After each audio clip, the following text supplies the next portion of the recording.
Hey, John, we got a hot one today with Corey Carlson, podcast guest from number 37, and Dustin Reichman, who is number 86, in this terrific union of the two of them that we find out inspired by what we do. Yeah, absolutely. And our first time having repeat guests and first time having 4 total guests on the podcast, including the two of us. And this was based really on Corey's new book, Rise and Go, how you need to rise out of failure and just go kick some butt. And I think it's a great conversation. We really dive into Dustin's story, a little bit of my story, a little bit of Corey's story, and do a great job just kind of going around the horn on Corey's new book. And we come to find out that setbacks are absolutely required as part of unlocking our personal best. And to your point, John, we hear a little bit about your setbacks. We hear a little bit about Dustin's as well. And I think people are going to love it. So let's get right into it. Today's episode is being brought to you by Financial Wing. Are your company's financials keeping you up at night? We all know that today's small to medium-sized businesses often overlook the fundamentals of accounting and financial operations. Our friends at Financial Wing can help with everything from bookkeeping, budget planning, and much, much more. Financial Wing's reliable and professional approach will quickly build your trust and turn your finances into an asset versus a liability. Go to financialwing.com/EU for your free 30-minute consultation and see what they can do for you. Hey guys, we're really excited to have you on. You are, Corey and Dustin, our first repeat guests on Entrepreneurs United. And as a reminder for our listeners, Corey was number 37 on our podcast, so he was in the early days, and Dustin was number 86. And one of the things that prompted, or the thing that prompted this reunion and getting not only repeat guests, but 2 guests separated by about 50 episodes together, is a LinkedIn post that I'm going to read that Dustin, as I just got on LinkedIn and I read your post and it inspired me. And then ultimately John, and we scheduled this call. So gang, Dustin wrote this to Corey, or wrote it in his LinkedIn. This guy accidentally changed my life. Earlier this year, I connected with Corey Carlson on LinkedIn and we had a nice Zoom call. He shared that he had just released his new book, Rise and Go. I thought I'd be friendly and pick up a Kindle copy and possibly leave him a review on Amazon. When I read the first chapter, I knew it was no accident that I was seeing this book. It became my journal prompt for the next 3 weeks, and the experience was intense. He gave me the words and the courage to make some important changes in my life. When I found out Corey was coming to St. Louis yesterday, I invited a friend and made sure I was there to hear his presentation. I shared my experience with the other men in the room and got a bit choked up in the process. Keep connecting with people here and expanding your network. You never know when you'll encounter a life-changing relationship. And there's a picture of Dustin and Corey there. You can imagine our surprise that we know both of you. You're each podcast guest. We're like, what are you guys doing together? So Dustin, can you start us off? How did you even come to realize Corey existed and the relationship moving from there? Absolutely, yeah. And I had to actually go remind myself this morning. I knew we met on LinkedIn, but I thought maybe it was just an organic. I saw a post and we connected that way. It's actually more intentional than that, and it's ultimately as a marketing strategy I use. I mean, that wasn't really the direct intent here, but because Corey was on your show and I was on your show, I make a concerted effort to review past guests of shows that I'm on and monitor future guests. And when it makes sense, either because they'd be a great client or a great referral partner or just a great relationship, I'll reach out and I'll use that as the rationale for connecting. And so I've actually looked before we hit record, and June 14th of this year, I sent a message to Corey. It says, "Hey, Corey, I was a recent guest on John and Rich's podcast, Entrepreneurs United. I was reviewing the show and noticed you've been on as well. Great work. I'd love to connect." So that was really the genesis, was this podcast, ironically. Cool. And yeah, so I reached out and we ultimately got on a Zoom call, and the summary version is what you read there on that LinkedIn post. But I don't know. I just vibed really well with Corey. My son's a Cincinnati Bengals fan, so we connected around the fact that we were both in a really important and fun game last year when I took my son to his first NFL game with Cincinnati. We're both coaches. We both kind of run some of the same circles, and so that was really the reason I connected in the first place. That is awesome. And these words are not light words that you have in this post. The experience was intense, you say. And there were some important changes in your life. And Corey specifically gave you the words and the courage to make those. Can you speak to what's intense about the experience, and what are some of the changes that were really motivating you to write a post like that? Yeah. So in June, which is the time that we connected, I was preparing to launch my first like higher level like mastermind version of the coaching I do. So I do marketing coaching and I do strategy and I do it specifically around podcast guesting.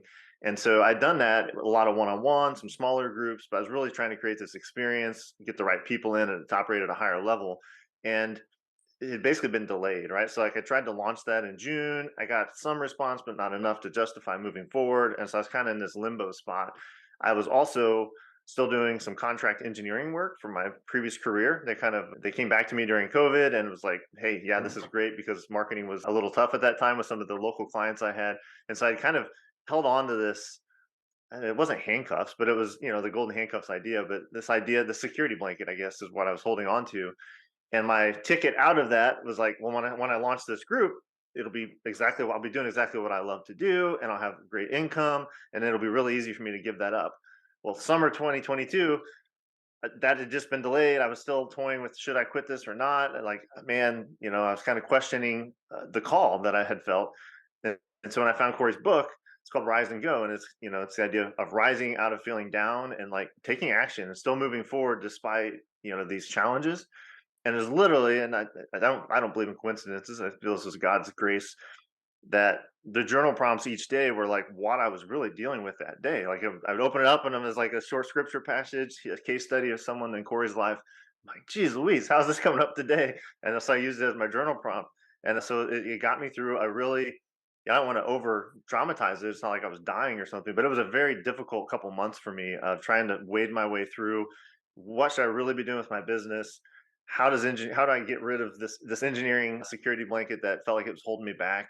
And so Corey didn't know it, but I honestly, I picked up the book. I'll just say this to be transparent, like as a favor, sort of like he'd said, "Oh, I just released this book." I'm like, "Cool, I'll read it." I read him. I skimmed through it and left him a review before I actually read it, just to be friendly and be like, "Cool, you got a 5-star review, your first one," because it just launched. And it turned out it was exactly what I needed at that time, and I've recommended it to many people since.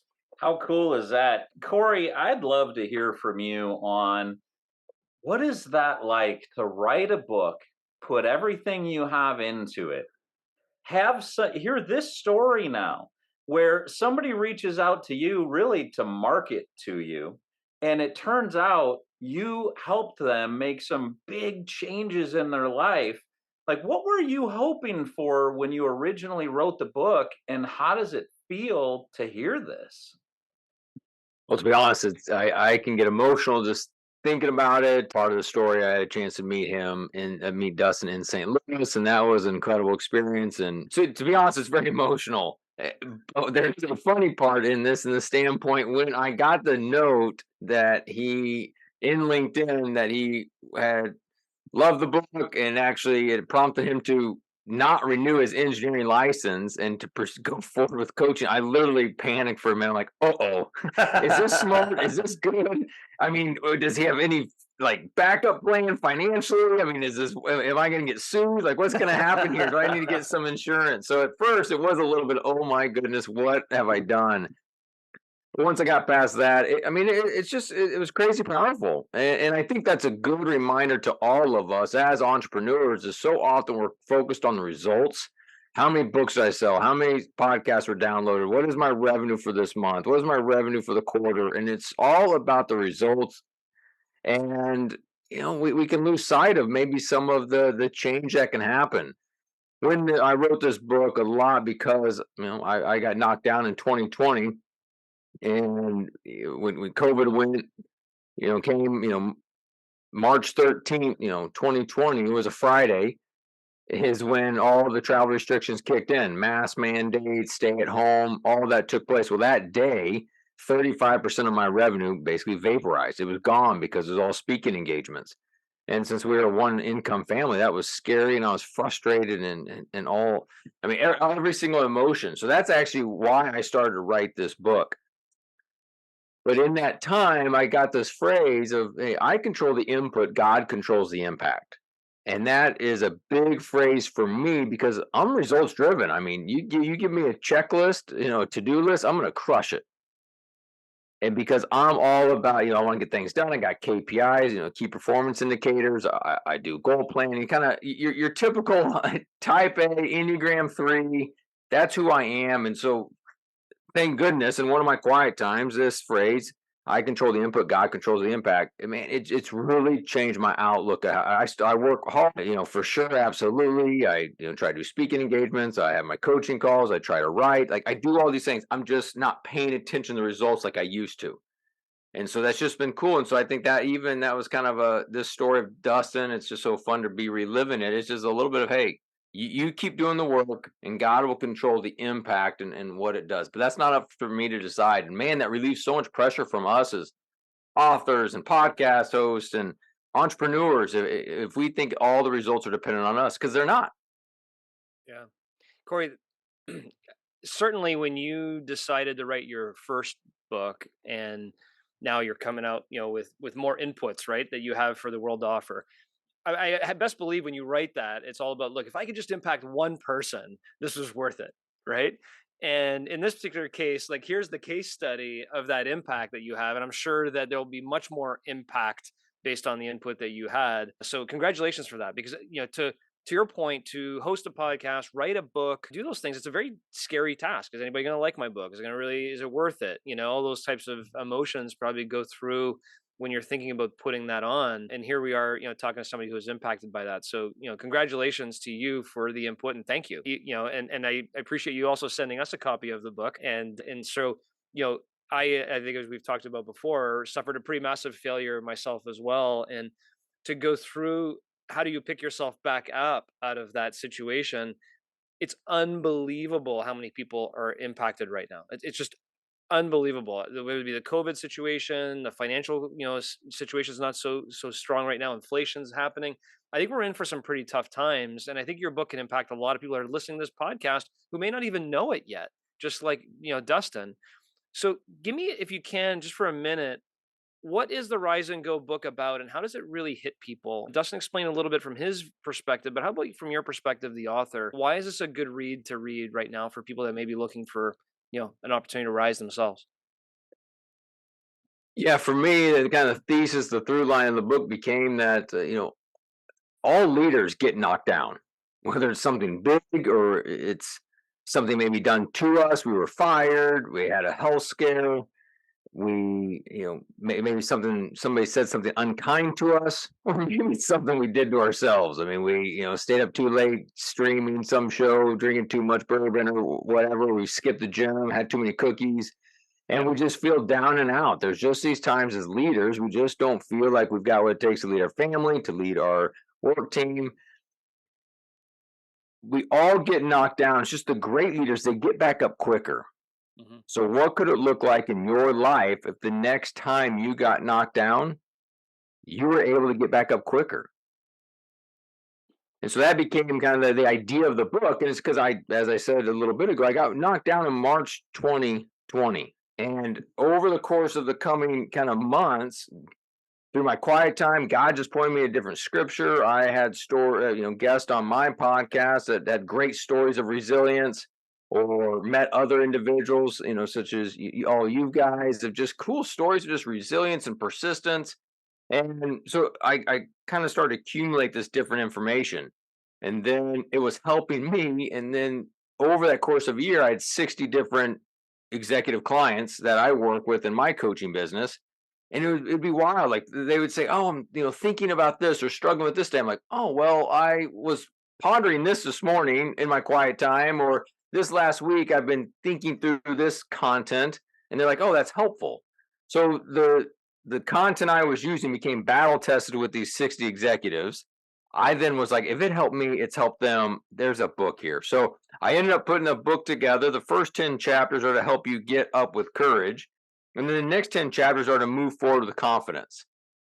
And so that is the idea with the book. And at the back, I've put together the framework I use for Rise and Go Manifesto, which is this 8-part document that I actually review proactively a few times a week and reactively when I need to. And it's got these different parts to help me.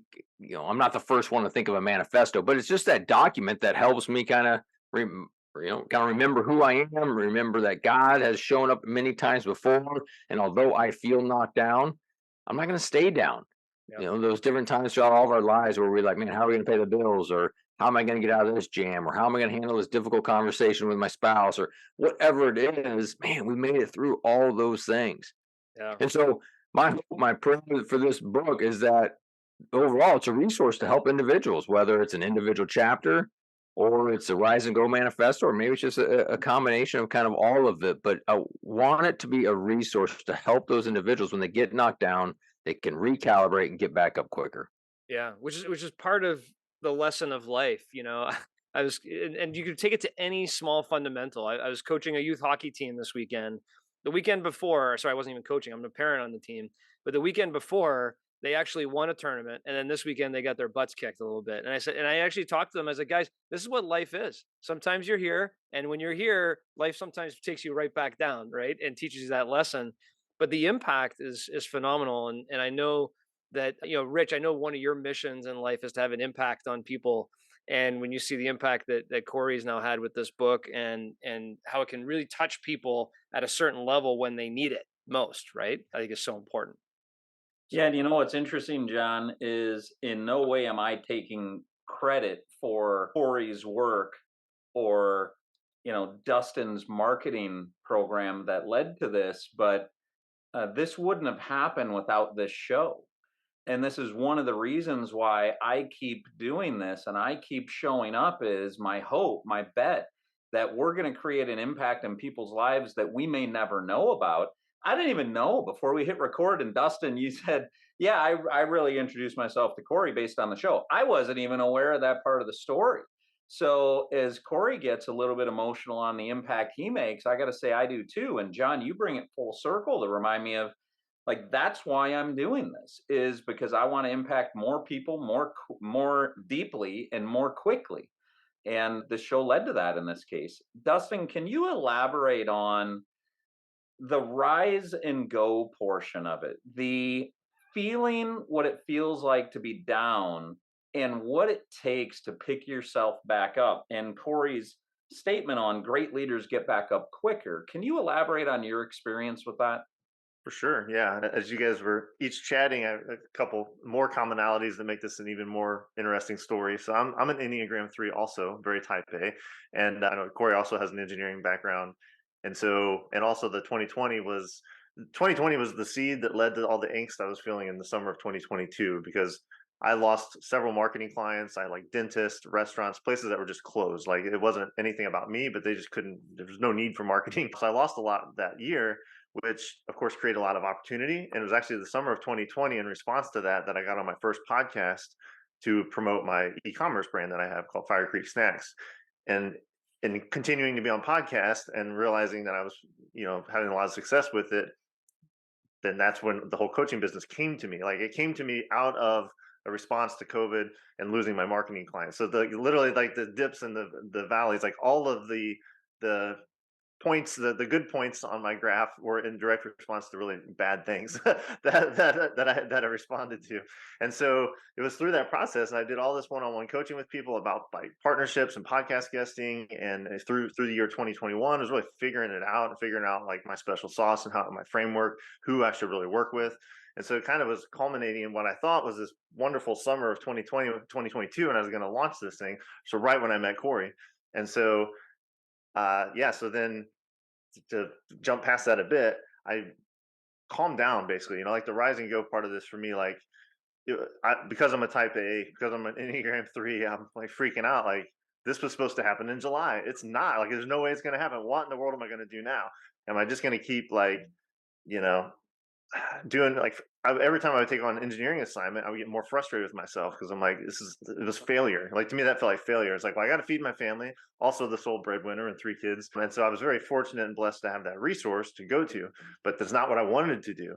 And so, Yeah, so the Rise and Go experience for me, is in that summer, it was, I guess, getting clarity on the fact that I'm a lot more than what my job is and what I do day to day in my work. So that was a big kind of reminder to myself that I am not, whether I filled my first mastermind in July or not. Like, that's not my identity. My identity is much bigger, and I have much more to offer. And so that, and in the go part, there were numerous actions that came out of this ability to journal, to have some clarity, to set aside 20 minutes a day to read a chapter. And I remember sitting on my back porch. I would come into my wife in the evening, and I was like, "You won't believe what this chapter is about." Like, and this is why, because she knew in the morning what I was dealing with or complaining about, or something that had happened the previous day. And so there was one that sticks out in particular, and it led to Corey's freak out moment. He has a chapter, and I never get the story exactly right, but it's like an Old Testament verse about this king or this leader, this warrior who had arrows in his quiver, and basically he was commanded by a prophet to get rid of them. If you trust God enough to get rid of all your arrows, you're going to win this battle. And he did that, except he kept one. It was like his security blanket, right? And so in Corey's story, that was renewing his engineering license. For me, it was the license, but it was also this idea, like, I'm just going to quit doing this contract work and pour myself fully into my own coaching business. And so I made that choice. I did that in July. So again, I was supposed to launch this group in July and didn't.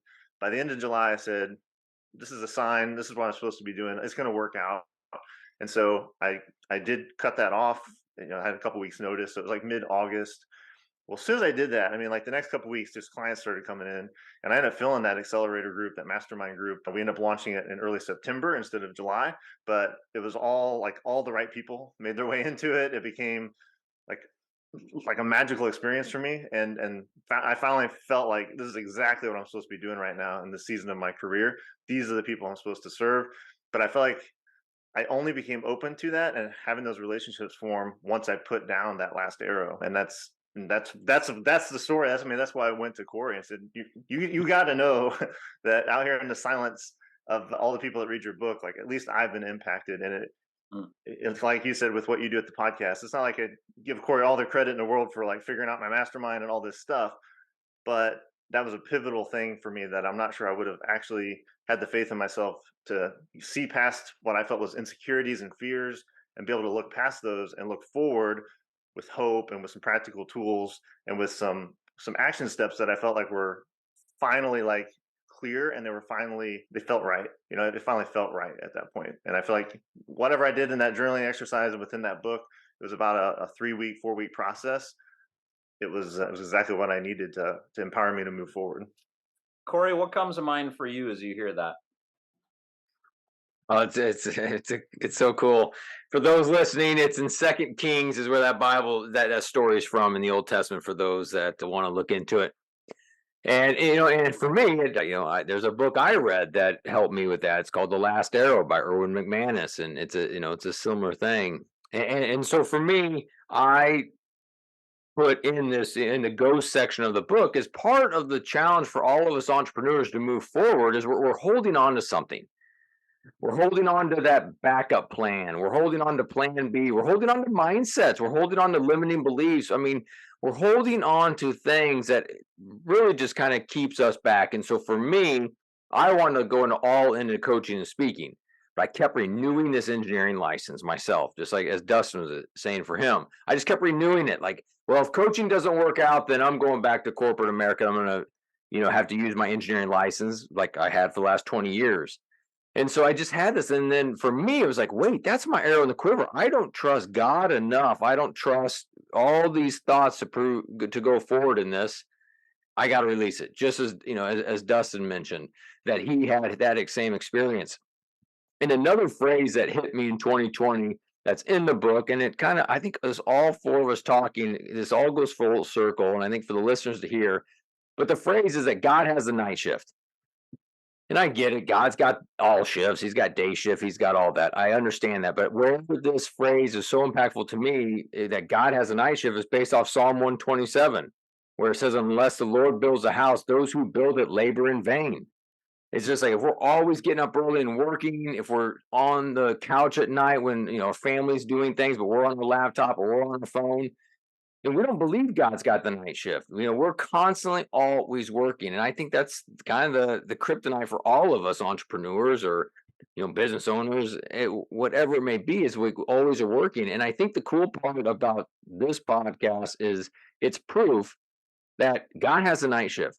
If we are doing our work, working hard from 8 to 5, I understand there's some late nights here and there. There's some, busy weekends here and there. But as a whole, if we're just work our tails off when it's time to work, but then we go and hang out with our family, we go to the gym, we hang out with some buddies, but we can know that there's other things happening, such as you guys read the LinkedIn post that Dustin made. Dustin read the book that I did. All the listeners that you guys have your podcast are listening to it while they work out or whatever the case may be. So it's just to have faith, if we put in that input, God's going to have the night shift that the right people are going to talk about hiring us. The right people are right now contemplating, hey, do I, hire Corey to be a coach, or do I hire Dustin or join his mastermind? Like, there's all these ongoing thoughts and conversations that we just have to have faith that it's happening. Therefore, we can actually hang out with our family. We can actually just rest. And so I think that's a big phrase that was helpful to me, and just hearing all these things that were happening behind the scenes for all of our lives here these last 6 months is pretty darn cool. Yeah, powerful. Dustin, you had talked about in rising for you was clarity, and you specifically referenced clarity that you are really more than the culmination of your actions. You're more than just the culmination of your work product. And it just made me think, even on your cover, Corey, there's a downtick.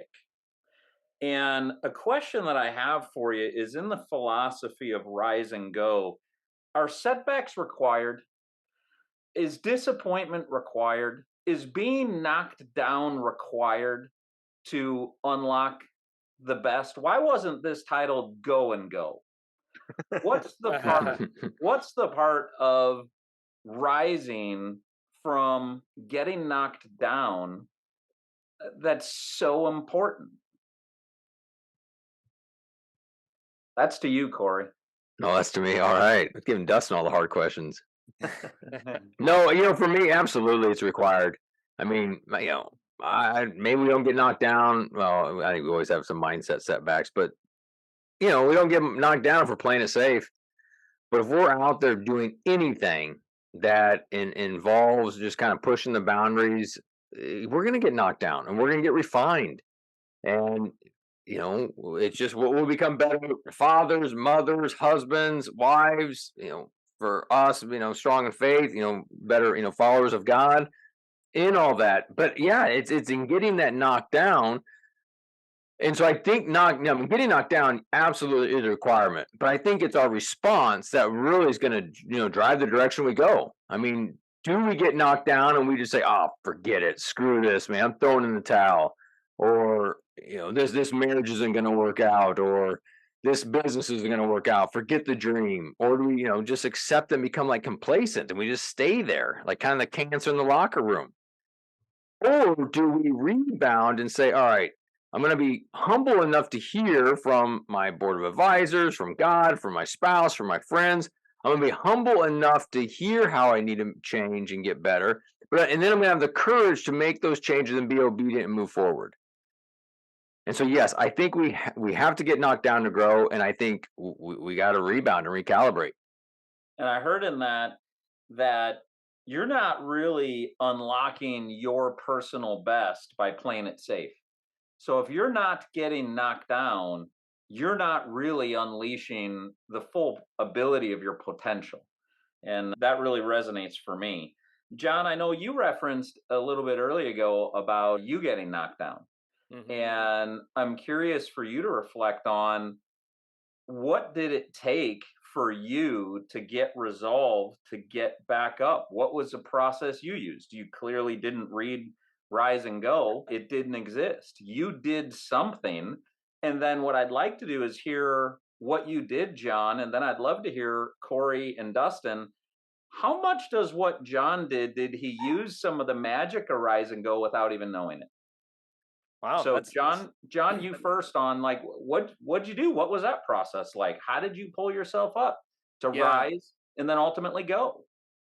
Okay, good challenge. I like it. And I'd love to see if there are any similarities too. So first off, part of my failure, and by the way, I think part of learning how to process failure is what Rise and Go really can also help provide you. If you're not experiencing a massive failure right now, it's that this book is still good for you because you know how to process failure if ever it is to happen to you, and it will. Something's going to happen to you in your life where you're going to need these principles. So I really believe that you don't need to have failure currently or be experiencing something in your life right now to learn the principles of Rise and Go, because it's going to hit us at some point. But what happened to me is a very good example of you don't get knocked down by playing the quote, Corey, you just used. I was trying to grow a company pretty exponentially, pretty fast. And I tripped up. I had to make a long story short, brought the wrong people into this business and lost everything after 17 years of building something. And it was devastating. Come home to my wife and kids crying, wondering what's going on. And I had to be strong. And I know that, Win at Home First is a big piece, Corey, in that book that you talk about the family life and where you are there. And in that particular moment, I had to be somewhat of Superman, right? Hey, we're going to be fine. Everything's going to be okay. I have confidence in myself. I'm going to, and so in that moment was a little bit uninformed optimism of the strength I would have to rebound, but trying to play strong in the face of my family that everything's going to be fine. And what I ended up doing more practically was taking a sabbatical. I took all of 2019 off. And I said to myself, look, I could go get another job somewhere. I could, if I need to go get a job for income, fine, I can go do that. But I think that would be distracting to what I ultimately want to accomplish. So I took a full year sabbatical. I committed to myself that for 1 year, I wasn't going to do any job work or anything. I was going to spend it all on myself. I took walks every day. I journaled. I did a lot of processing of what just happened. What did I do? What could I have done differently? Those kinds of things. And towards the end of that sabbatical year, I started switching to what's next and what's my purpose. And I came up with "It's time to kick some ass" was my slogan, my logo. And on April 1st of 2020, basically in the middle of the pandemic, unfortunately, I relaunched myself. I had a website, it's time to kick some ass.com. I was posting 3 to 4 social media posts a day about what I had just processed and where I'm going. I produced an ebook called Find Your Purpose and Kick Some Ass. And I relaunched myself into entrepreneurism in terms of rebuilding and learning from all of my lessons to execute what I really had as a vision for myself and my life. And that was April of 2020. So 2.5 years later, here we are. But that was kind of my process. Yeah, that's inspiring. Thanks for sharing that, John. And I'll summarize what I heard from John and kick it over to Corey and Dustin on how much does John's process mirror the process recommended in Rise and Go and the process you use, Dustin. John, what I heard from you is there was an assumption of positive results and hope when you were addressing your family. Like that's where it started for you, is this is going to turn out well. And you believed that so much that you verbalized it right from the beginning. Then there was a part for you, John, where you stopped working to consider purpose. And for you, the stopping working was a year. My understanding from Rise and Go is, journaling, stopping working potentially and considering purpose. John, for you, it included physical movement. You did walks. You were able to get a little bit of energy doing that. And then the last part is you transition to what's next. And the what's next was really born from meaning. And then you took action on it. So in that summary of the assumption of positive results, stop working to consider purpose, include some physical movement, what's next from meaning, and take action, how much does that mirror what readers get from Rise and Go? And how much does that mirror your process, Dustin? Well, this is Corey. I'll jump in real quick. Dustin probably got some stuff, but I know he will. For me, I mean, that pretty much is a process. You don't have to take a year sabbatical to do it. For sure. I think it's just having the cool thing about a year sabbatical, if you can afford that and you want to do it, is, for John, he just had this open posture of, hey, I'm open to anything. Let's go for a walk. Let's dream. Let's reflect, and just very open posture. And I think for all of us who realistically aren't going to take a year off, it's that open posture to be every morning when we're in our quiet time, when we're journaling, or if you do it in the evening or you go for walks. First of all, kind of being that open-minded, piece. And I say, Rich, you kind of held up the book and you showed up the graph and that low point. And one of the biggest exercises that I do personally, and it's throughout the book, is when we get to that low point, and just to clarify for the listener, the low point doesn't mean like it's awful, like hell scared, fired, like Rich mentioned build for 7 years or 17 years, or John mentioned build for 17 years and all goes away. It doesn't have to be like that. It could just be a setback. A prospect said no. You can't feel the mastermind class. Like, Dustin was saying, I mean, just it's those setbacks, just those little bits, just kind of a kick in the shins. It doesn't have to be a full, knockout. And so when we have any setback, what I found to be helpful is a little bit of what John was talking about is where there's that low spot in that graph, it's looking back to see how far you've come. It's looking to gratitude, looking at, hey, wife and are still with you. There's still hope. You're still breathing, right? If we're still breathing, our story's not over. And so looking back, which is all this gratitude, kind of can build us a strong foundation to relaunch from.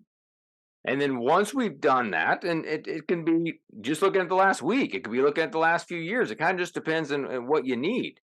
But then it's a look forward of what are the hopes you're going after? Like we all need to have hope. I mean, that's kind of what little depression is. I mean, I'm not talking about clinical depression, but just that depression all of us can have is when there is no hope. And so when you think about what you want, then that can be pretty powerful to say, hey, this is what I want to do. Is I want to go after this, and it could be work related, it could be personal related, and I think that's some of the cool things that we need to make sure. So it's looking back with gratitude, but it's also looking forward and kind of verbalizing what you want. There's a chapter in the book titled "What Do You Want," and it's based off this whole kind of idea that the first words that John in the book of John, which is the New Testament, the Bible, capture that Jesus mentions is he says to the disciples, what are you seeking? And then there's other times in the New Testament where Jesus is saying, what do you want healed? Like to a blind man. Like everyone would say he wants to be his eyesight back, but maybe not. Maybe he wants his relationship restored with his spouse. Maybe his back hurts worse than he's worried about the eyesight. And who knows? And I think for us, there's power in clarification of what we want. It gives us hope. It gives us drive to go after it. So one of the exercises that's in the book is what do you want? But I also do with clients is just think through what are the things you want? What are your next 3-month goals? What are the next year goals? 3-year goals? But just like thinking about it, both personal and professional. So I've got some big professional goals. I feel God's laid on my heart to impact 30,000 leaders by 2024. So that's a goal. I want that. I also got some personal ones. I would love to go to Europe and see a soccer game live. Like, it's some crazy things. I want to do an overnight with each of my kids this year.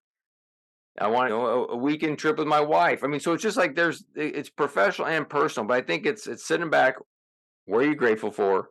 Looking backwards, and then where's the hope forward? Thank you for that. Dustin, how do you weigh in on the process that John took and then the elaboration that Corey provided? Yeah, I mean, I think it's right in line. I wrote down as John was talking, gratitude, confirmation, patience. So for me, it was like 20 to 30 minutes a day for like a month rather than like all day for a year. But I was dealing with a smaller problem too, right? So I think for me, for sure, the idea of looking back in gratitude instead of resenting the engineering opportunity I had to say, this has actually been a blessing coming out of COVID. Like, and doesn't mean I need to continue to do it. I can still make choices about the future, but not viewing it with spite, instead like viewing it as what it was, which was actually a really important opportunity for me to have at that time. So that was specific to my business. There was gratitude for that. The gratitude that several people had said yes to my mastermind. They were paying me before it was even formed, and so like that gave me confirmation that there is value here. And what I was lacking was patience. I was trying to start something at the end of June and have it filled by the middle of July, which was completely unrealistic. Not even considering the fact I was going on vacation with my family the week that I was supposed to be like launching this. It all made no sense in hindsight, but I was rushed and I felt this urgency that was false. And I realized it was false urgency. So I was able to put that down and take a deep breath. And I had also written down, God has the night shift. That's literally on my desk coming out of Corey's book. That's one of the big mantras that came out of that.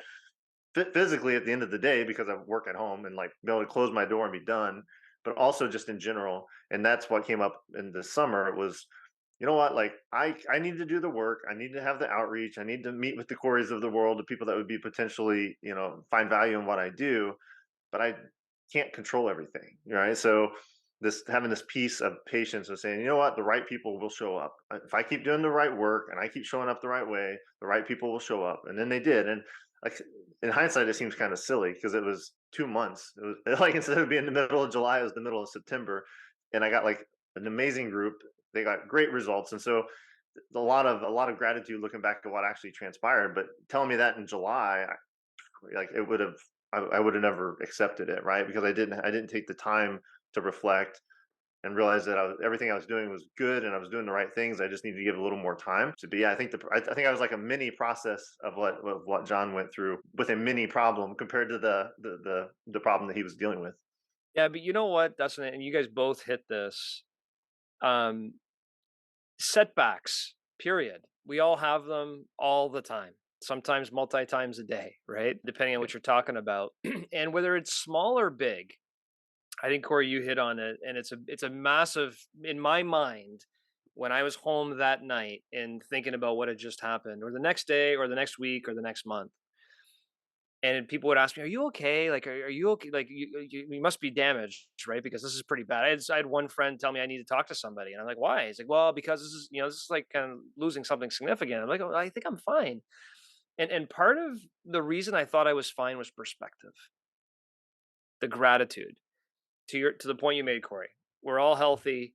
My kids are healthy, right? We live in a nice neighborhood. We're comfortable. Like, no matter what happens in your life, when you think about perspective of where other people are, you can get aligned really, really fast, And so I think sometimes we think our setbacks are so big in the grand scheme of things. And when you have gratitude and perspective, it really realigns you to it's probably not that bad. And I think sometimes people take some minor setbacks as major setbacks because they don't look at it from a perspective. So I really love that gratitude perspective as being the foundation, is what I heard as the first main component. And the second one was the hopes and dreams and looking forward and what do you really want? Clarification of that being so important. And you guys shared that with our audience, which is look, if you have conviction to what you really, really want, take that quiver out and throw it away. You don't need it anymore. Like, let's go. Have conviction in yourself, and what you're doing is so critically important.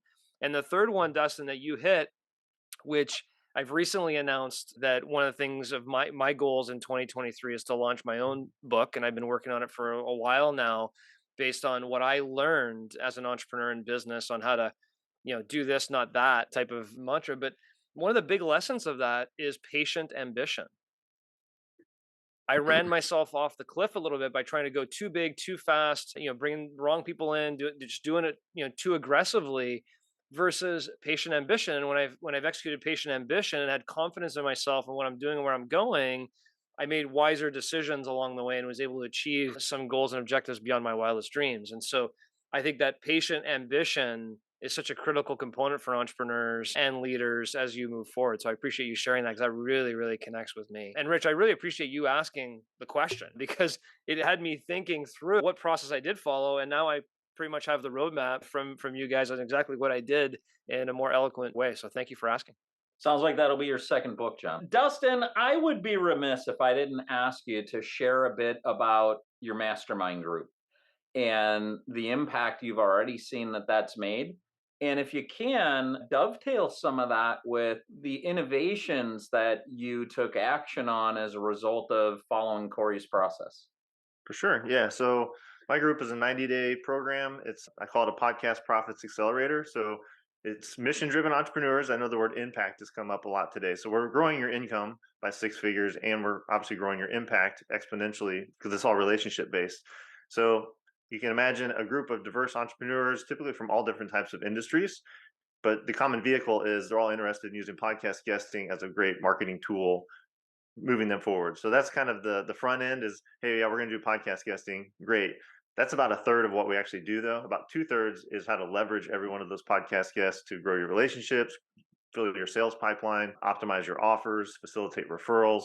So it's mostly about making more income and more impact from each of these appearances. So yeah, so Podcast Profits Accelerator, the experience of this fall cohort that wrapped up a few weeks ago was amazing and like beyond my wildest dreams, because I knew I could deliver, hey, we're going to like do the podcast thing and you're going to be doing that and you're going to get leads and clients from it. And I'd been doing that for a long time myself. What I didn't anticipate was the community that formed. The word people use is family. Like they have an entrepreneurial family now. Like there's people in their regular life that don't really get what it's like to be an entrepreneur, and now they have a place. Now they have a home and a lot of one-on-one relationships formed. So that I knew was possible. I didn't know if I could deliver that type of experience. That's where I really that's where I aspired to do. But it happened. It happened in my first group. So that was super exciting. And then my next group is coming up in a month, and it's already basically full. I have one seat left. That we'll see who fills that. But yeah, so it's kind of like this whole patience thing. Like I haven't had to push at all. Like it's just the right people have shown up. It's almost like I get to choose the right people now versus having to like have this frantic feeling that I'm launching. I have to fill this and maybe yeah. So that was my experience. I feel like by opening up the idea that I don't have to control everything, and as long as I deliver a great experience and I do my part, the right people will come at the right time, and that's completely falling into place for me now, which feels great because now I feel like I've really stepped into my own purpose. My own purpose. I did a whole 4-week mastermind about that I was received about defining my purpose, and my purpose is being a good steward and helping other entrepreneurs be a good steward. So time, talent, and treasure. So I feel like I've got a really good vehicle here to do that. And so I can help them with making more sales and doing marketing, which is something I knew I could always do. But the fact that I can also help them use their time better, use their other resources better because of the community that we form is really powerful. Very cool. Corey, any kind of final thoughts from you that you would leave entrepreneurs with to close this podcast out? Yeah, I think just one reminder, just to all people listening, is I find myself saying this a lot in my group coaching or one-on-one coaching, is just remind people, man, you're not alone. Like everyone else is feeling the same way. And so if you're listening and you're starting to feel a little bit, okay, good. It's good to hear Corey had a setback. Dustin had a setback. John had one, and I'm sure, Rich, I'm sure you have, as well as being a leader. But it's one of those deals. If you're listening, you're having some setbacks, man. You are not alone at all, and it's not you're not a loser. You're not, it doesn't mean you can't be a successful business leader or husband or wife or whatever that is. So, just know that you're not alone, and grab a resource like Rise and Go or anything else that's out there that could help you and start to recalibrate and kind of take control of the situation and just kind of respond differently from that. So that would definitely be one piece. And as far as the Rise and Go message, the keynote's working for companies. So if listening and you've got a company that you think your team needs to hear about resilience and hope. I mean, I've done this at big companies like JB Hunt, a Fortune 50 company, and is well received. I've also done a small group, and Dustin drove over to St. Louis when I spoke. Actually, we thought that was going to be small. It was a funny joke. A guy said, "What does success look like?" And I was like, "Man, just get 4 or 5 people in the room."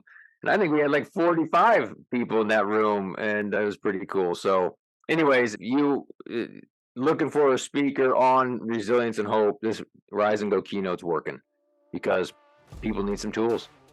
Hey, thank you both for being on. This was great to reconnect with you, and I hope our paths cross again. And who knows, you may be the first to be the 3rd time guest coming on. This was so good. Thank you. Let's do it. Thank you, guys. Yeah, thank you. This was a lot of fun and really, really cool to kind of figure out together today that this was the origin, and we'll see where all we go from here with the powerful relationships that have been formed. Please stick around for a few more minutes while Rich and I break down this episode. John, you got to get knocked down in order to unlock your personal best, and you don't get knocked down by playing it safe. That really is striking to me.